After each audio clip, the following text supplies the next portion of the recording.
Welcome, everyone. We're starting just a little bit ahead of 11 a.m. here, just to make sure everyone gets time to enter and get settled before we start the presentation here. But just, yeah, like to kind of welcome everyone.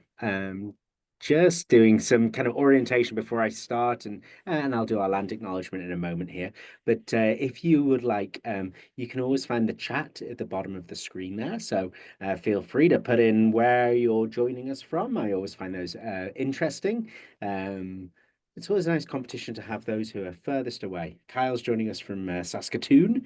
So if anyone can beat him on that, it would be great to see that in the chat. Just make sure when you are using that chat that you've got it set to everyone.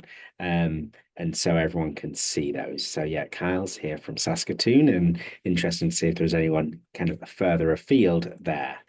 Okay, excellent. Edmonton, sunny Edmonton. In Calgary right now, it's pretty sunny, nice blue sky outside. Yeah, and not too terribly cold, so that's definitely good. Oh, from Cold Lake, we have someone as well. So yeah, we've me in the south, and then Jeff's up there in the north. Perfect. Excellent. Well, welcome everyone. It's great to have you join this webinar. Before we start, I'd like to introduce myself. I'm Matt Hill, Director of Operations and Client Service here in Business Link. And it's definitely my pleasure to host these webinars and bring this excellent content to so many small business owners, entrepreneurs, want-to-be small business owners, and people who are looking to start something pretty amazing in their communities.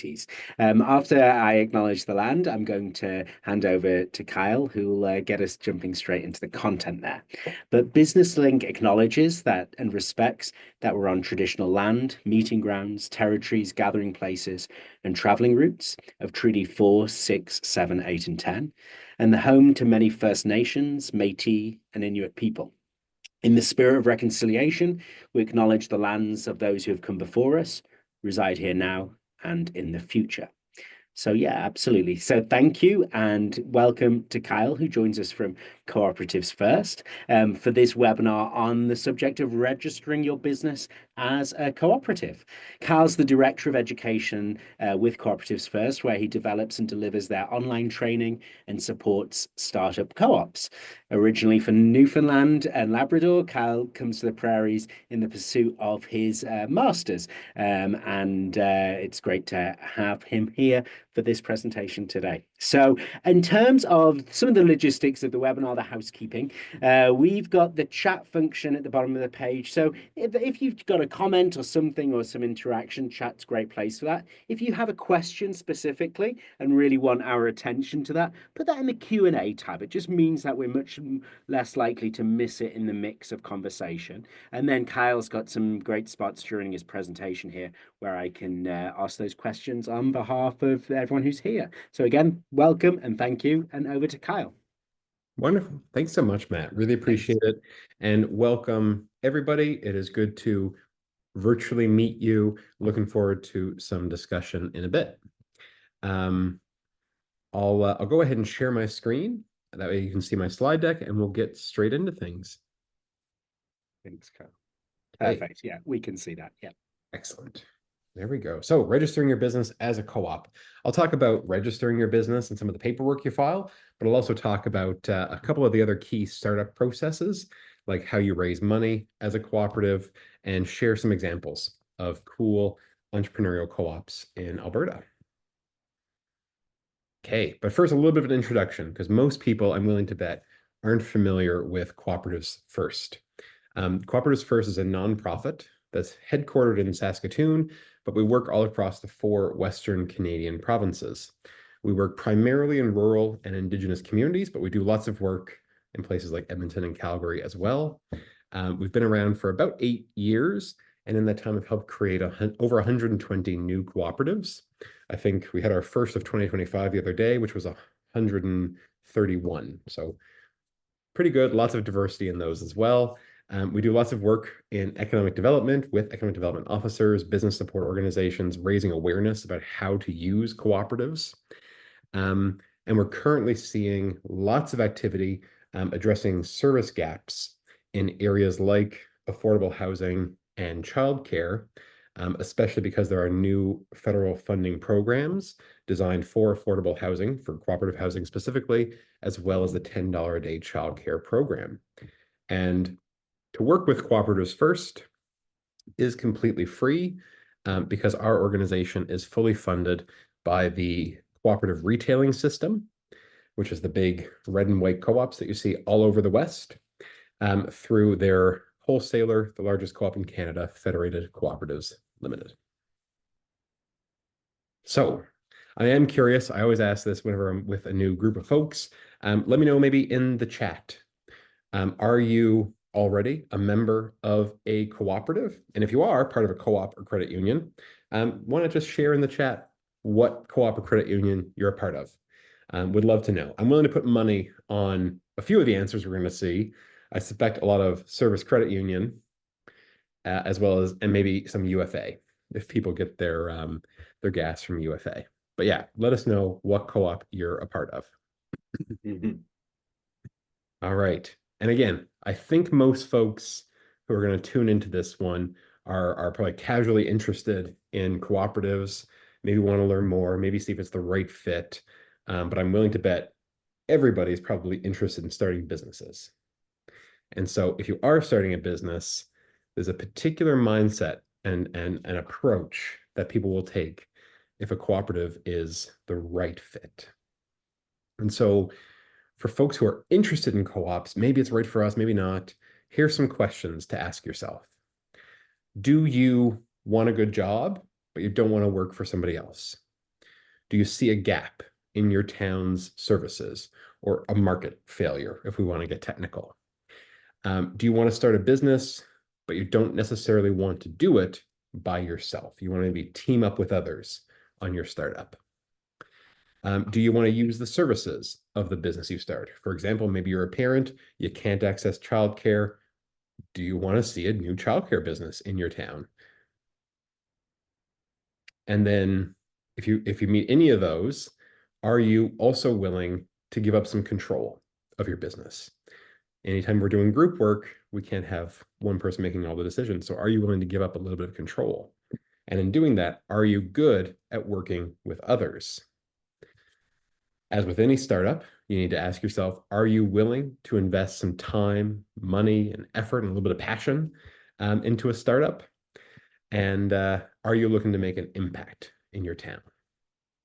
And so if you're ticking the boxes for these, and at least one of the others matches some of your goals, sounds like a co-op. That's exactly the recipe you need for a co-op. So what's that mean? A cooperative, and again, most folks aren't going to be familiar with what a co-op is or how they work. But a cooperative in its most basic form is just a way of doing business. Cooperatives are most similar to corporations or business companies and nonprofit corporations because they're incorporated. So they offer that limited liability you'd seek if you're wanting to incorporate your business and separate the entity from yourself. In Canada, every province maintains its own cooperatives legislation. So you can register either provincially under the Alberta Cooperatives Act, or if you intend on operating across Canada, you can register federally under the Canada Cooperatives Act. Cooperatives can register as either for-profit entities or not-for-profit entities. The difference being whether or not the co-op raises capital from investors and whether or not the co-op issues profits back to its members. Members are owners. Most of the cooperatives we have in Canada are actually registered as non-profit cooperatives because they operate in areas like affordable housing, childcare, community services, things like that. The owners of a cooperative business are called members. So if you ever hear me use the word member, don't think of it as being a member of Costco or being a member of Good Life Fitness. You're not an owner in those cases. But when you're a member of a co-op, you have all the rights and responsibilities of any other business owner. So for those of you who mentioned that you are members of co-ops already, there you go. You're an owner of a cooperative business. You maybe didn't even know it. So uh, even though most cooperatives have bigger memberships, maybe they have less role for people to get involved in the day-to-day business. You still have those same rights and responsibilities as you would with any other form of business ownership. And the three key things that distinguish a cooperative from other ways of doing business is the purpose of the organization is not necessarily to make the most money. The purpose of a cooperative is to provide goods or services to its membership. So in that way, the members are going to use the cooperative's services. If you think about being a member of Service Credit Union, you're banking with the credit union. If you think about being a member of the United Farmers of Alberta, you're using the cooperative to get your farm inputs and your gasoline. If you think about being a member of a worker-owned cooperative, you're using that cooperative to get employment. So the members of cooperatives use their cooperatives, and that's their primary goal. The other two ways that set co-ops apart from other ways of doing business is how they share profits and how members vote. In most corporations, whoever invests the most and buys the greater share of the business will have more control over the business and receive a greater share of profits. In a co-op, that's not quite the case. When you sign up to become a member of a cooperative, you have one equal vote. Everyone's treated the same when it comes to governance. The reason for that is so that the cooperative's purpose is always in the best interest of the membership, not whoever has the most money. And cooperatives will issue dividends using a patronage system. At year end, cooperatives will calculate your dividend based on your use of the cooperative, not how much you've invested. So if we think about buying our fuel from UFA, if Matt purchases twice as much fuel as I do, he can probably expect twice as much back at the end of the year in the form of a patronage dividend. Similarly, in a worker co-op, if he worked 40 hours every week, I worked 20 every week, he could expect a bigger dividend based on use. The way cooperatives carry out this, what's called the cooperative basis, is meant to be a little bit more egalitarian in how they approach businesses and offering services. And in many ways, the way that we use cooperatives in Canada is very responsive to the needs of our community. We have the co-op retailing system because these small towns were struggling to get the goods and services they need, so people started cooperating to provide it for themselves. We're seeing lots of childcare cooperatives being created because we have childcare deserts, and there are no people providing the childcare in those towns, so people form a co-op to provide those services themselves. And a friend of ours, the former mayor of Westlock, just about an hour north of y'all in Edmonton, Mayor Ralph shared this fantastic quote that I think perfectly describes the vibe of what a cooperative is. If you want to make your community a better place, then you get up off your backside and you make it happen. And really, isn't that the essence of a cooperative? I think that really hits the nail on the head for why we have cooperatives. We need something, so we make that happen. Any questions, I guess, off the hop, or everybody clear on what it is to be a cooperative and how they're different from other ways of doing business? Yeah, there are a couple of questions, but actually, I think they might fit in a little later into the content, or it's likely that you'll address them during them. So yeah, feel free, folks, to add those questions in, and I'll definitely find a spot there. There is one question that might be kind of relevant. No, yeah, we can kind of ask them as we go. There is one thing, Kyle, just from my understanding, really, is I think it's kind of easy in some ways for me at least to confuse non-profit and cooperative. You know, and so when we think about a daycare, like I know I lived some time in a smaller town in Alberta, and there was a non-profit daycare. I suppose in my head I struggle to think, well, what's the difference between that and a cooperative daycare? But Yeah, I'm sure that'll come up. yeah. In many cases, they're going to look the same, I would say, because often the business model that they'll use is the same. Um, Usually, a cooperative is really different from a nonprofit in its governance structure and who is the intended membership. Nonprofits are pretty dynamic in the type of membership they might have. Lots of nonprofits have a single, owner, like a municipality. If you have a municipal run nonprofit, for cooperatives, you'll define who can be a member in your bylaws, and usually the person who's going to be people who will be the member are the ones who are going to use the services. So in a childcare co-op, that's almost always the parents. So most nonprofit childcare co-ops do have parent-run boards, but not always. All cooperative childcare centers have parent-run boards. Yeah, Thank you. Thanks, Carl. yeah, of course.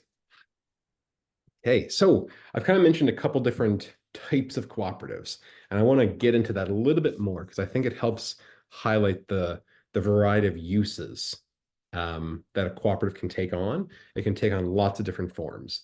Most of us are familiar with certain kinds of co-ops, like UFA, like Service, like the big gas and grocery retailers, but it's a bit more complicated than that. And so if you're thinking about whether or not a co-op fits with you, again, ask some questions about what you want to start a business to do. Do you want to work for the co-op? Do you want to be a business owner, but not work and not work for somebody else? Do you want to supply a business? Maybe you already have your own business that makes widgets or art, and you want to get that out into the market, but you maybe can't do it by yourself. Do you want to access goods and services that just aren't available, like childcare, like housing, like food?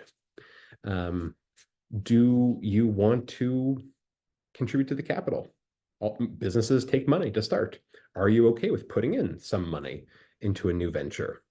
And are you willing to participate in running a business and running the co-op? Because usually, especially in the startup stage, it's all hands on deck to get things up and running. And so the type of co-op that you start really depends on the relationship you plan on having with the business. And in Alberta, there's about a list of 20 different types of co-op you can start. And I've kind of highlighted the most popular ones for us. Most of us in Canada are really familiar with consumer-owned co-ops, where we join the co-op to get goods and services. The co-op I'm a part of here in Saskatoon, Saskatoon Co-op, has 160,000 members. All of us shop at the different co-op locations. We buy our gas, groceries, hardware, pharmacy stuff like that. But we still have all the rights of business ownership. We can go to the AGM, we can run for the board of directors, we can vote, we can get elected, we can put forward motions and resolutions. All those things are available to us as consumers. And that is the most common type of co-op in Alberta and the rest of Canada. But some of the more popular ones that we're seeing picked up by entrepreneurs include worker-owned cooperatives. If you're creating a cooperative where maybe there's just 3 of you and you want to work together to open a midwifery clinic, you could register as a worker-owned cooperative and be business owners. It's very much an alternative to a partnership that allows you to formalize and approach the governance of the organization in a more fair way. And that's a real example, by the way. The Edmonton Midwifery Clinic was one of our clients.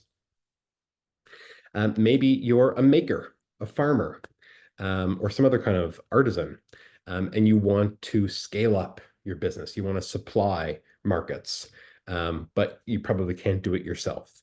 Or maybe you need to get a better price on your inputs, and you want to work with other people to do group purchases.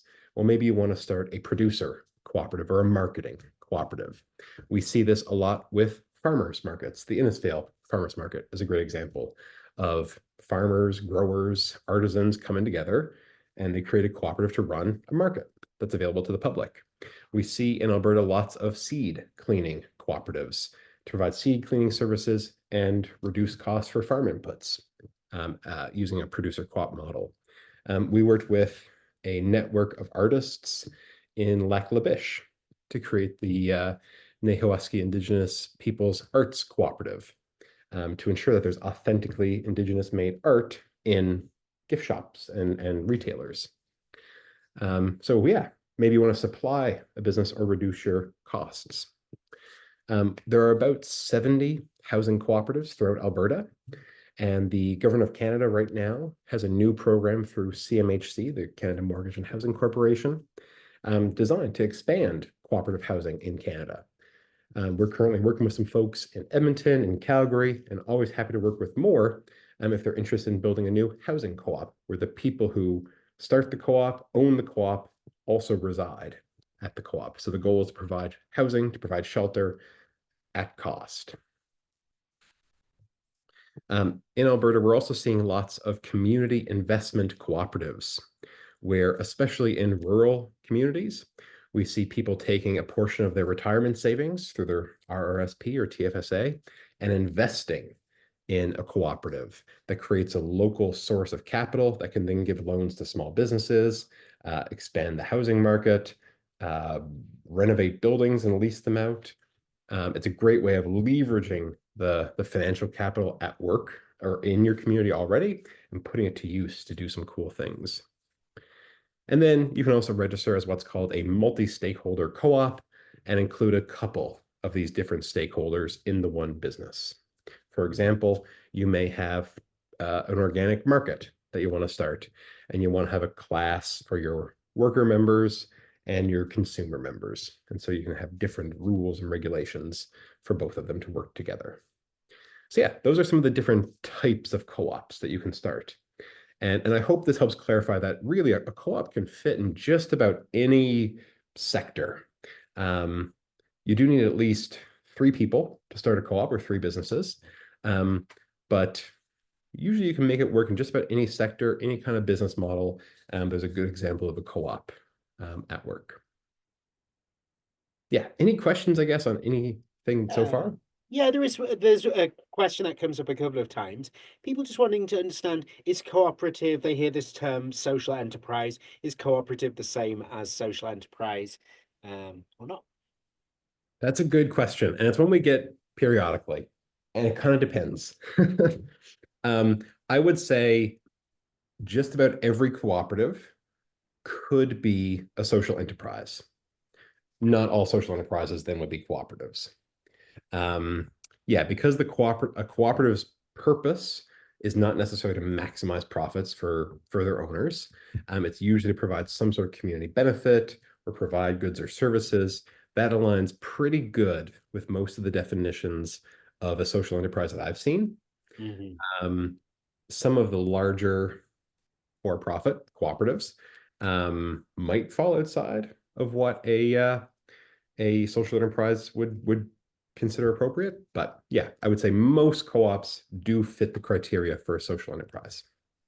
And I suppose the thing to mention, particularly with the Alberta context being different from, BC, I would know a little bit more, is that the social enterprise, there's no legal structure of a social enterprise in Alberta. So it's kind of somewhat not that relevant because you can't be a social enterprise as a legal entity. You can have a strong social purpose. You could consider yourself to be a social enterprise. But Yeah, it's kind of it's different. yeah. Very much Yeah. like a B Corp. Yeah, Um, exactly. Yeah. External criteria that aren't necessarily legal in nature. Yeah, whereas I think in BC, and I know in some of the states, it's you can be a Mhm. legal structured as a, and in the UK as well. Yeah, and I would argue that most businesses have a strong social enterprise element to them. Yeah. They exist to make communities better places to live. But yeah, Yeah. yeah. Awesome. Yeah. Excellent. Okay. So again, I think if folks are in this webinar, you're at least tangentially interested in starting a cooperative. So I thought I would touch on what some of that process looks like. Um, Up first, the thing we always recommend to anyone is find your people. To start a cooperative, you need at least 3 individuals or businesses. And the number one reason any co-op project falls apart is because it doesn't have people. We have a saying in our office that you can't have a co-op of one. If you see a gap in your community or a need that needs to be filled, but you can't get buy-in from anybody else, then addressing that as a cooperative probably isn't the best fit. But if there's a group of you and you all have that same vision, you all see the same value proposition in the initiative you're pursuing, then yeah, then if you've got a team of folks, a cooperative is a really good fit to bring people together to deliver on that purpose. And as with any startup, I suppose, you're going to be doing it for free. So making sure that there are people who are willing to put in some time for free and effort, and actually probably a little bit of money to get things rolling, that's really important. So first step, if you see a need in your town, find your people, find the like-minded folks who want to address it with you. Next, make sure everyone's on the same page. Define your purpose. Because again, most projects we've worked on and helped people with, there's a couple of different ways you could go about solving it. So we have a couple of exercises that we do with groups to ensure that that people's vision for the co-op is the same, and that the way people want to interact with the co-op is the same. So have a discussion about what your goals are for the co-op and how each of you want to use the cooperative. If you're talking about maybe working with other farmers. Do farmers just want, say, inputs? Do they want, competitive pricing on fertilizer, seeds? Do they want the co-op to do some marketing for them? Do they want to do some grain hauling for them? Make sure that people are all on the same page in the type of business they want to start. And throughout all of that, ask yourself, is there a need? Because just like any other business, cooperatives are going to need to make money. They're going to need to deliver on their value, and they're just going to need to make all the logistics work. Obviously, if you need to do something that requires hiring someone, well, you need to cover your cost of goods, and now you need to cover that person. So make sure that whatever you're looking at starting, there's actually a market need for it and an opportunity to make a viable business. One of the mistakes we sometimes see with folks who come through our door is they think that a co-op will be the cure-all. We've tried this in the past a few times. It didn't work out, but we're pretty sure because it's a co-op, it'll work. Not necessarily the case. We still need to crunch numbers and make sure there's a good fit. And so once you have your people and your people agree on a purpose, we recommend registering your co-op as soon as possible. Because once you've registered as a co-op, you can formalize everything. People actually have a little bit of skin in the game, and people are taking it a bit more seriously. Once you're incorporated, you can apply, you can open a bank account, you can start raising money from your members, you can apply for grants as they come available, and you can actually have conversations as a business with any other stakeholder. Maybe you need to talk to your municipality about getting a parcel of land to build on if you're building a childcare center. You can do that with a bit more seriousness once you've registered. The process for registering a cooperative is similar to registering any other business. It's got a few more steps and it's a little trickier, but you can still get it done in about 2 weeks. That kicks off with a name reservation report using a Nuance service provider. You then need to create your articles of incorporation. The government of Alberta, or Service Alberta, provides a list of requirements, and our organization, Cooperatives First, provides a template that can be adapted for most cooperatives. Once you file those with the government, you'll be created in about, I would say, 5 days. They're pretty quick. And then you can go ahead and open up your bank account because you'll have your incorporation number, you'll have your business number, and you can start doing business as your cooperative instead of personally. From there, cooperatives have 180 days to make their bylaws.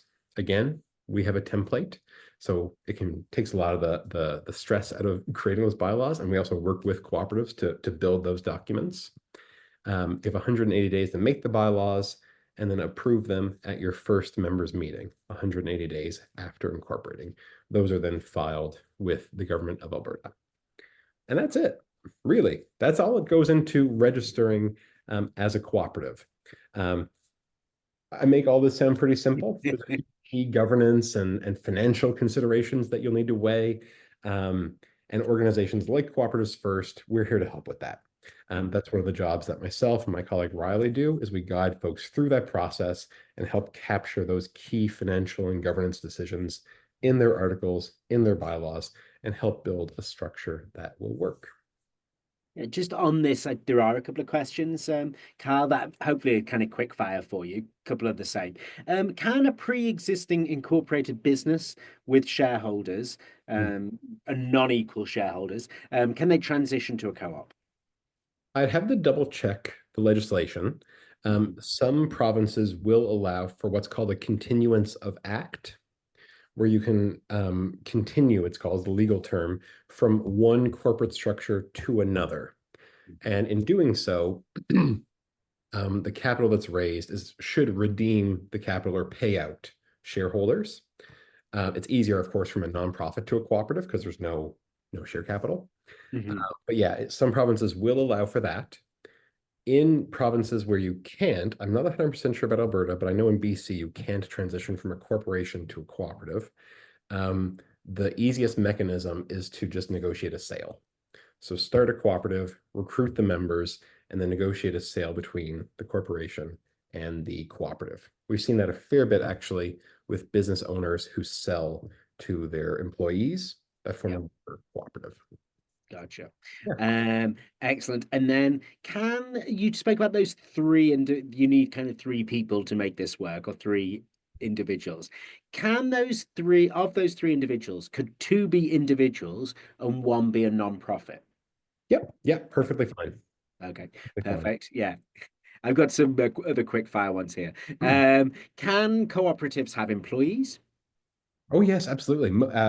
Most employee cooperatives have employees, and in many cases, they may or may not be members. UFA, for example, employs, I think, 800 plus people. Yeah. Can salaries be paid on a weekly basis ahead of annual dividends? Yeah, absolutely. So I'm going to guess that they're probably talking about worker-owned cooperatives. Most worker-owned cooperatives pay good wages Yeah. and then may or may not issue dividends. In a worker cooperative, a dividend usually looks and feels like a year-end bonus. So Yeah. yeah, they'll usually treat HR practices as the same as any other company. Excellent. I like these quick fire ones. It feels. Yes. Is it possible to register as a co-op alone? We know the answer to that one. You can't. Nope. It's You need not. at least three names on your forms. Perfect. Can a co-op have independent businesses as members? Oh yeah, absolutely. And there's lots of those for examples. I'll show a video of one later. Perfect. And uh, does your organization work with US companies? We don't provide advisory services to US companies just because we're not familiar with the legislation and the process there, and it is regulated quite differently. Most of our online resources, our courses, the templates we've developed, many of those are transferable. So things like membership agreements, member registries, policies, all of those are all online for templates, and those can usually still be adapted for international organizations. Perfect. Thank you. And one final quick fire question is there's a program here, and I don't know if it's a provincial one, but there's a co-op program for when high school students receive job training and government funds for a job. I'm thinking different type of cooperative. Yeah, it's I don't know how these two things have the same name or how that decision got made, but it does create a little bit of confusion in our world. Yeah, no, Yeah. co-op job training is different from a co-op business. Yeah. Perfect. Excellent. Thanks for taking the question. Yeah. It is always funny when people from, say, the business school have a co-op at a co-op. Oh yeah, of course. Yeah. Yeah, those are good. All right. So we've kind of talked about choosing your type of co-op, the things you need to start a co-op, the process of starting one. Let's talk about the money, right? You need to raise usually some money to start a cooperative. And I'll make the distinction here between for-profit co-ops and not-for-profit cooperatives. And usually the purpose of the organization will determine whether you're for-profit or non-profit, but the way that you'll raise funds is also quite an important consideration here. In Alberta, all cooperatives will issue what are called membership shares, partially as a way of raising capital, but also as a way of conferring ownership to individuals that want to become members. So when you go into your local co-op grocery store, you'll sign up to become a member of the co-op, and usually you'll purchase 10 $1 membership shares.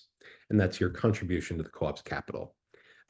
Lots of organizations will raise far more money from their members. The biggest I've ever seen is to become a member of a co-op, which was a cannabis wholesaling co-op. You were contributing $10,000 in membership capital. Yeah, but again, you would see a huge return yourself as a member. For-profit co-ops can also choose to issue investment share capital, which is a form of securities. And so you can issue those to people who want to make investments in the cooperative. And that can be a member of the co-op or a non-member of the cooperative. But when you do issue larger amounts or receive larger amounts of money from the public, you will need to deal with securities legislation and regulation. And we do have a couple lawyers who we work with to help co-ops stay compliant on that front. Co-ops can also issue loans to their members or loans from their members. You could have it so that a criteria of becoming a member is issuing a $500 debt note to the cooperative. And then instead of a patronage dividend, you'll be paid a loan repayment with interest back on your capital contribution. Most cooperatives take on some sort of debt, whether that's a loan, a mortgage, trade credit, the credit card, or a line of credit. Most co-ops are going to finance a portion of their startup operations through debt. And for-profit co-ops, which are those that can issue investment share capital and that do issue profits to their membership, can apply for some grants, but probably not that many. Certainly, if you're applying for government grants, cooperatives might be listed as a recipient, but take a look at who else is included in that bucket. If it's restricted to not-for-profit organizations, public organizations, and not other, say, business companies or for-profit corporations, then a for-profit co-op will also probably be excluded. But there are some grants for them, so by all means, take a look and see if there are those that are applying to you. For not-for-profit co-ops, and again, a not-for-profit co-op is usually going to offer things like childcare, affordable housing, sporting and recreation, seniors care, more community service type organizations. They're going to raise money in many of the same ways, but a few different things. These organizations will still sell membership shares as a way of, again, conferring ownership, and many of them will just charge a membership fee. Lots of not-for-profit co-ops that still do retail will sometimes charge a $10 fee or a $20 fee per year, especially if they offer different pricing for members. But they won't then issue dividends to members. They can still issue member loans as a way of raising money from the membership. Many of them will still take on debt, but the primary reason you're going to register as a not-for-profit co-op from a financial perspective is because you want to apply for grants. Certainly at all levels of government, if you want to get free money, that agency is probably going to want to make sure that you're not then giving that money to an investor, that no one individual is going to benefit from that money. And so registering as a not-for-profit organization that retains all of its capital will probably align with more grants than, say, a for-profit entity. So we've got lots of examples of co-ops that work with municipalities to get land donations and even money from for their co-op, and then applying for provincial grants, federal grants, and other community foundations, for example. You definitely open a lot more doors registering as a not-for-profit if you are looking for grants. And some not-for-profit co-ops that do need further investment can still do so, but they won't do it through share capital. They'll usually seek that money on the bond market. Not-for-profit co-ops can issue bonds as a way of raising money, which is paid back similarly to debt with an interest rate in regular payments. And we have a couple of providers that we work with, like Tapestry out of Toronto, that help co-ops get registered on the bond market and raising funds. So yeah, these are a couple of ways co-ops will approach raising capital. Any questions on any of that? There is a quick question, a simple one, I think. Can a for-profit co-op also offer member pricing?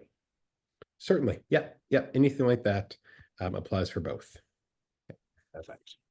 Yeah. All right. So next up, I've got a couple of examples of co-op entrepreneurship in action. Just to give an example of the very different ways these kinds of co-ops can organize. So the first of these is headquartered in Edmonton, and it's the Cooperative Flower Network. It's a co-op of about a dozen flower growers who formed a cooperative to handle a wholesaling business so that each of these farmers could contribute to the co-op that could then deal with all the logistics and wholesaling of supplying flower shops. So let's see if the video works. The video is not working. That's fine. I have it queued up on my browser. Okay, here we go.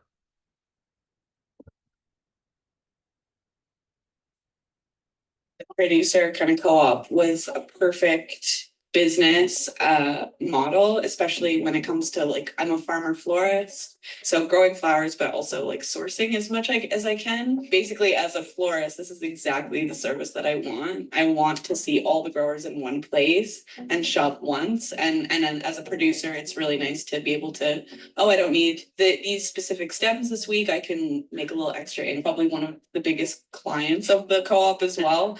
Just because this is exactly what I wanted for my flower business, both as a florist and as a grower. Yeah, there's the benefits of this co-op for the growers themselves because it gives all of us access to many customers in one place. But it also is the same for our customers too. Like they're loving that they can shop from 11 different growers and 11 different selections of farms products in one place and pick up in one place and pay on one invoice. It works for both of us on each end. And I think the co-op model works really well because all of our members put in so much work. And it's nice that we all get to share what comes out of it equally. I think the biggest benefit for us is just feeling a part of that community and having other farmers that we can connect with. So it's really cool that the cooperative exists for us to be able to connect with other farmers that are experiencing the same hardships. We are establishing ourselves within the floral industry and just having like a great access point for florists to be able to buy local flowers. Previously, before the co-op, it was always a bit kind of crazy where we'd have florists messaging us and then we'd reach out to other growers if we couldn't provide them with the flowers that they were looking for. It's just really nice to have like that one central spot for both us and for the florist. I think the co-op model has also been really positive because, you know, when you are running, we're all running our own businesses as well. And so sometimes that gets really heavy and it's really hard to do anything else. So it's like, oh, this is like the perfect business because you have all these people bringing their strengths. Different talents too. Exactly. Yeah.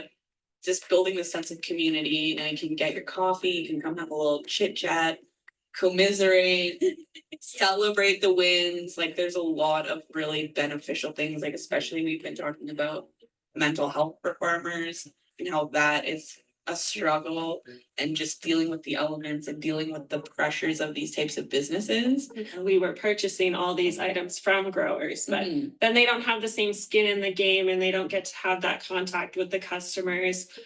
So it's a more personable experience having a co-op. There we go. Close that out. Switch back over here. Yeah, so there we go. There's a good example of a pretty entrepreneurial co-op in Edmonton. And you can kind of see the purpose of the co-op at work there.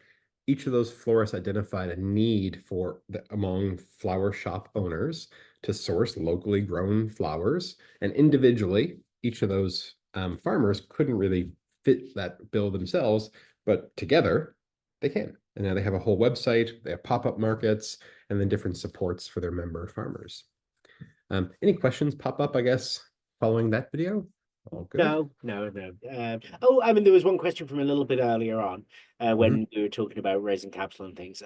Are the shares listed on the stock market? Usually, no.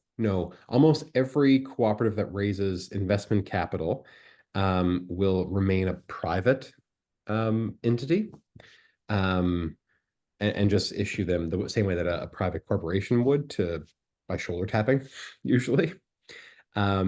You can list investment share capital on the Toronto Stock Exchange. It's just very uncommon. To my knowledge, only one company in the history of co-ops in Canada has ever done that. And it was the Saskatchewan Wheat Pool. Yeah, Interesting. it didn't go well. Oh, right. Yeah. Move on Kind quick. of a misfit, but anyway. Yeah, so I got one more video to share, kind of on the opposite end of how you might form a co-op. This one was very, very niche with a select few producers. This one is much more of a community-owned entity. Westlock Terminals was started when Agricor was going to shut down the terminal at Westlock, consolidating operations in Edmonton. So all the farmers throughout Westlock County were going to have to truck their grain even further south. The town filed a complaint with the Competition Bureau, and they had to find a buyer within 1 year. At the end of it, after a few failures to start, a bunch of the farmers decided to form a co-op themselves.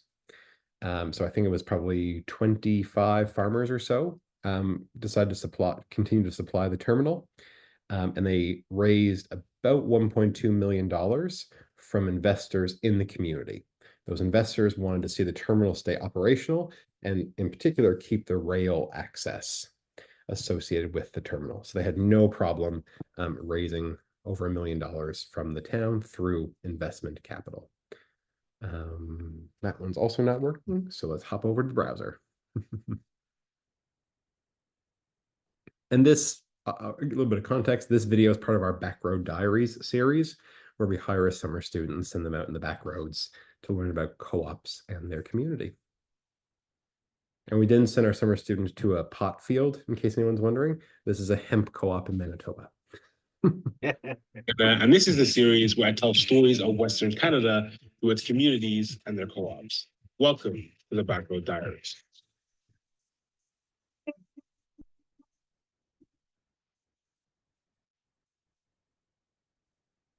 Today, I'm in Westlock, Alberta, home of the huge Spirit Rec Center, the legendary Tractor Museum, and the Westlock Terminals. This is an agricultural community, mostly. We've got some good small manufacturing as well and a good retail sector, but our local economy is not oil and gas, it's agriculture. So I actually got to visit the terminals where I talked to Clifford about how important they are to the area. Yeah, other than the convenience of a local facility to market your grain to, we're one of the major contributors to the town of Westlock. So we contribute that way as well too, and just have a local presence. So it's a very major impact in the area for sure. The gracious people at the terminals also gave us a tour of the entire complex and talked a little bit about the history behind the terminals. So currently we're 2 stories high at elevator C in Westlock Terminals. It's a workout. In minutes climbing these ladders, and I'm exhausted, man. I'm too old for this. In 2002, all the big grain companies in central Alberta didn't see profit in operating grain elevators in these smaller rural areas. So what they would do is that they would not only abandon these elevators, but they would abandon the people that work there. So the community gathered together and pulled in $1.2 million in equity to buy the Westlock grain terminals from Agricor and fund its operations. And it's been expanding ever since. It's just a symptom of when people need something and want something, they make it happen. I think Albertans are entrepreneurial, and and not those that will sit around and wait for government or someone to do it for them. If you want to make your community a better place, then you get up off your backside and you make it happen. And really, isn't that the essence of a cooperative? We need this service, so let's do it. That's how it works. See these buttons here? Yeah. What follows in the video is a bit of a blooper reel. I won't show that. It's just Hassan getting stuck in an elevator. But yeah, so that's an example of Westlock Terminals. It's still an agricultural co-op, but much more of a community ownership. I believe in the end, they ended up with 234 people investing in the co-op. Okay, so just to wrap up, at Cooperatives First, we work with startups every day, helping people start new co-ops, and there's a whole bunch of ways you can use our services. We've got a variety of online courses. Our most pertinent for this audience, I would say, is our Team Up on a Startup course, where you can earn a certified co-op entrepreneur certificate, but also learn what a co-op is, how it works, and work through some of the steps of starting your cooperative business. We've got lots of online tools and resources through our website, the Co-op Creator, coopcreator.ca, where you can find A to Z resources, templates, sample articles, sample bylaws on how to start your co-op. And then if you do want a little bit more assistance, we do offer free consultation and free advisory services throughout the process of starting a co-op with our team of experts. You'll likely work with myself, my colleague Trista and Riley, to navigate the startup process, and we help create some of the documents you'll need and do some business coaching. So thanks so much for joining. I hope this has been informative for folks who are interested in starting a co-op. If you do want to hear from us more regularly and get some resources about entrepreneurship, including grants available for co-ops and different ways of learning more about co-ops, this QR code takes you to our co-op entrepreneur newsletter, which I put out quarterly. It's got lots of great material. So if you want to hear from me regularly, please sign up. Otherwise, thank you so much. And I'm happy to take any questions. Perfect, Kyle. That's been such great information. And I always think we could tell by the number of people who start the webinar if we're kind of close to that at the end. And I think actually the number has grown during this one. So that's a great sign. But the kind of question that I would have, Kyle, is in terms of interacting with cooperatives first. So I have an idea, I want to do this. Is there a point that's just too early for you? Like, do you kind of want people to, go out and find it and find the answers themselves, and then come with quite a kind of rounded idea, or is no stage too early? No stage is too early. If you're coming to us by yourself, our first piece of advice is go find other people. But if you've got a handful of folks and you've got a rough idea, we can help you mold that idea a little bit. Okay. So yeah, we definitely specialize, I would say, in the early stages of starting a business. And we'll help folks through that kind of ideation and figuring out what the value proposition is. We'll help get the folks get incorporated. We'll do some governance training. We've got a team of coaches that we work with. And yeah, our support's then probably cut off, I would say, within the 3 to 5 year mark. Because usually at that point, folks are slightly up and running and can work with other supporters like Business Link. Yeah. And so there was actually a question in the chat from Rio as well around actually I think I will have to come back to it. I thought I could remember it off the top of my head, but I think I'll have to come back to it. The one other thing that I would want to kind of point out is the how you're kind of organized. So the interaction with you be on the whole virtual, or do you come to communities? Can you get involved if there's a group of people and they need some education? Like, how do you work with that? For sure. We have done both. The fastest and easiest way of working with us is here over Zoom. Mm-hmm. So if you shoot us an email and say, hey, I have this idea, can we talk about it? We'll definitely set up a Zoom call and start working through things. We've certainly worked with towns or different organizations to put off events where we'll come and talk about co-ops. Happy to do that. Certainly we travel a lot for conferences and networking events. If we're in an area, we might reach out to some folks and say, hey, we're going to be in town. Do you want to set something up? So yeah, definitely if you want speed, Zoom works best, especially because air travel in Canada is kind of wonky these days. But yeah, by all means, reach out and we'll be able to set something up. Perfect. Yeah, but back to Rio's question for a second there. It was around she was like, can I start a co-op and have people join after? So like if she kind of wants to get it organized, get it set up, get the paperwork in place, and then have people join in due course, or do they need to be there kind of from inception? Yeah, there is nothing wrong with I call it the build it and they will come method. Perfectly fine. But yeah, to get registered, even that, you do need at least 3 people. So even if folks aren't going to be in it for the long haul, but more people will come on later, and that's perfectly common. Certainly in housing, that's really common, is you'll have a project team to kick things off, knowing that, way more people are going to be interested once there's an actual thing to be a part of.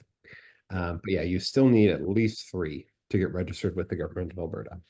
Yeah, I could see that with, like childcare as well. Maybe 3 or 4 passionate parents who need this right now, but over time, maybe they have a business plan to grow. That's awesome. Well, thank you so much, Kyle. It looks like we're kind of good for questions. I'll do a final check. Yeah, we are. I am fascinated by this. Like, I find the cooperative movement really interesting. I was just telling the team before I joined, I'm from Manchester, and I think the cooperative movement started in that city, and it's very big there, huge. But there was a cooperative bank and cooperative retail there as well. So it's kind of close to my heart, I feel. Excellent, Kyle. Well, thank you so much for joining us today. Wonderful. Thank you so much, everyone, and take care. Have a good rest of your day. Perfect. Thanks, everyone, and have a great rest of the day. Bye now. Cheers. Bye.